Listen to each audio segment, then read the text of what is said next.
WNYC's Radiolab is sponsored by IBM, Mozilla Firefox, and today's special sponsor is Hiram College.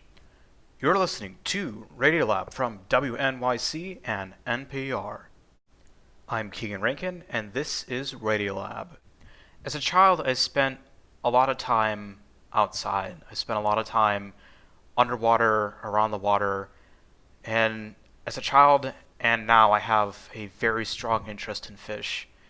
And I always remember, whether it was snorkeling or being in an aquarium, just catching the stare, the gaze of a fish that's looking at you through the glass, or as it's coming up below you and you just meet its eyes. And I just felt like that there was some sort of connection between us, like I should know this particular individual fish, as if we share something that, I just had no recollection of sharing with a fish. It's not every day that you feel like fish are kin. And it was a couple years ago that I was in a Barnes & Noble, and the title of this book caught my eye, Your Inner Fish. And I was like, well, that's a strange title. That's Your Inner Fish. What does that mean? And I remember getting the book next Christmas, and I just sat down with it, and I was completely blown away by it. The revelations that this book provides are so fascinating, interesting. And so I'd like today to let all of our listeners out there to become acquainted with your inner fish. The central figure of this book, this inner fish of sorts, is an organism that the author, Neil Shubin, and his colleagues discovered on the cold, windswept island of Ellesmere Island, located in Nunavut, Canada. The fossil itself is 375 million years old, which means it dates from a period of time known as the Devonian. In grade school and high school, we were always taught that the Devonian is the age of fishes. And in a way it really was, because we see the rapid diversification and radiation of the major fish groups that would be present in today's oceans.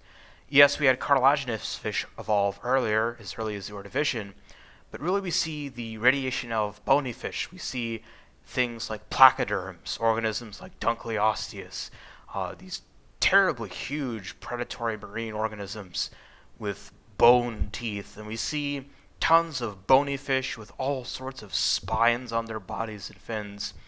And we see the emergence of a group of fish known as lobe-finned fish. And it's from these lobe-finned fish we get the organism known as Tiktaalik rosea. It has been hailed as the missing link, and for a very important reason. It represents the transition between fish that live in the water and all terrestrial vertebrates. Organisms like this are the common ancestor of all terrestrial vertebrates, including you and me. In the limbs of Tiktaalik rosea, which evolved from fins, we can see the precursors of our own hands and our own arms. In the vertebra, just behind the head and just before the pelvic girdle of Tiktaalik rosea, we see the development of a neck that would eventually become your neck and mine. We see so many characteristics in transitional forms, such as the important Tiktaalik rosea, that would eventually evolve and develop into many features that make us entirely and fully human. Not only does Neil Shubin introduce us to our inner fish in the sense of geological time and show us that our bodies come from fish ancestors, he also pulls the latest in genetic research, which shows us that many of the things that make us who we are originated in the fishes, in the first vertebrates. Now, there are these things called Hox genes. What Hox genes do is that they govern and regulate how the body looks, where the head should go, where the chest should go, where the legs should go. Now, although all organisms have these, they were diversified and expanded in the fishes. And these very same Hox genes, which governed the body plan of Tiktaalik, of Dunkleosteus, of Eunice-thenopteron, of zebrafish, of tuna, of salmon, of sharks, are the very same genes that govern how we look, how our body is planned out. What's also fascinating to realize is that not only do we have filamentous gills as embryos, like fish embryos do today, we also have pharyngeal arches. Now, in fish, those pharyngeal arches from embryos develop into the gill arches and jaws, which mirrors the evolutionary history of how the first jaw developed from the first gill arches. Now, in human embryos, we don't have external gills as adults, of course, so in human embryos, what happens is that these pharyngeal arches develop into our lower jaw, but they also develop into parts of our skull, our ear bones, our hyoid bone, and our pharynx. They, in essence, develop into some very key essential parts that make us human.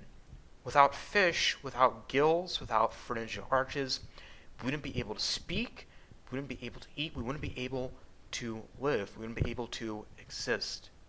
And so taking all this information together, we can see that the things that make us who we are evolved in organisms that were just starting to come out of the water several millions of years ago, and even further back than that. What makes us human evolved with the first fishes. The positioning of our eyes and our heads and our torsos, the development of fins into limbs. From gill arches, we get jaws and ear bones, and larynxes and pharynxes that allow us to speak and to sing, and a whole host of other adaptations that over time would eventually make us who we are, would allow us to do the things that we would consider to make us human. And I find that to be a very humbling and also very fantastic notion that you can look at the fish that swim around you in a coral reef or in a lake or in an aquarium, and you can identify that you have a shared history, that you and the fish and all other terrestrial vertebrates have been on this fantastic evolutionary journey from the first moments that our first ancestors walked out of the water to today.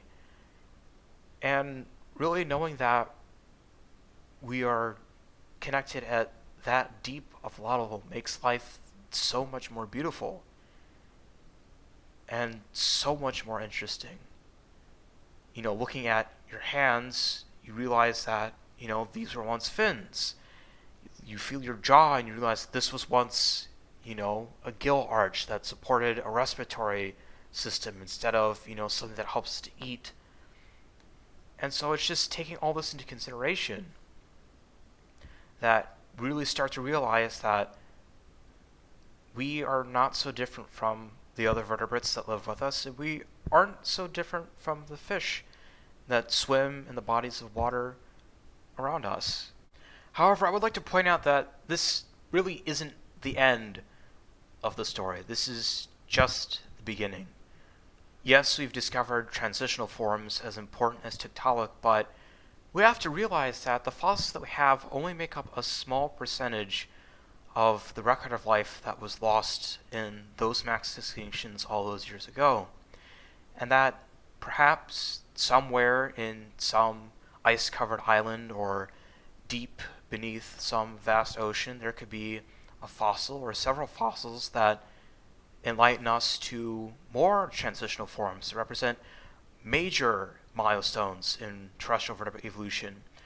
With the increased advancements in genetic science, we might also discover other ways that we are related to fish. For example, in the air bladders of fish, we have found chemical markers and genetic leftovers that are also found in our lungs. That is an entire story that remains to be resolved and uncovered. And so we still, well, I'll say this.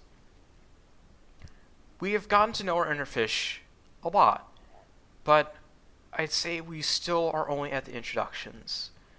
There's still an entire evolutionary story to unravel by reading our DNA and reading the fossil record that may lead us down paths that we would never expect, that we would never dream of in our wildest imaginations.